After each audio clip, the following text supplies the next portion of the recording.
ప్రశ్నించే గొంతును ఎవరూ ఆపలేరని నటుడు ప్రకాష్ రాజ్ అన్నారు. తాను మౌనంగా లేనని, అన్నీ చూస్తున్నానని చెప్పారు. ఎంపీలు, ఎమ్మెల్యేలు, జన సైనికులు, యూట్యూబర్స్ చేస్తున్న అసత్య ప్రచారాలు వింటున్నానని అన్నారు. కాస్త గట్టిగా దిగజారండి అరుస్తూ దిగజారండి అంటూ మండిపడ్డాడు.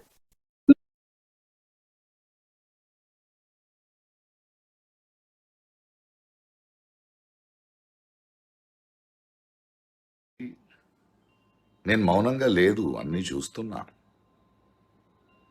ఎంపీలు, ఎమ్మెల్యేలు, వాళ్ళ ఇన్ఫ్లుయెన్స్తో జన సైనికులు, కొందరికి అమ్ముడుపోయిన ఛానళ్ళు, యూట్యూబర్స్, సోషల్ మీడియాలో మీ అబద్ధాలు, మీరు కట్టుతున్న కాల్పనిక కథలు, మీ బూతులు అన్నీ వింటున్నా.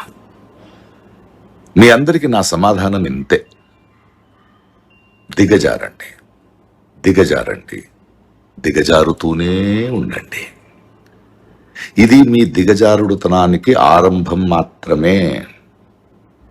మొత్తం ప్రపంచం మీ దిగజారుడుతనాన్ని చూస్తోంది.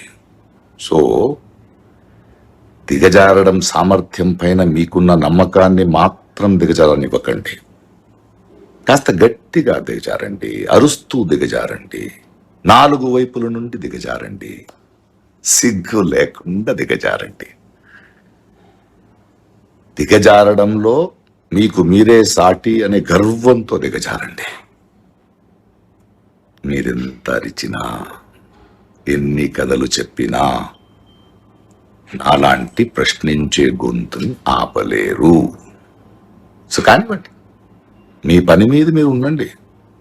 దిగజారండి, దిగజారండి, దిగజారుతూనే ఉండండి. Just asking.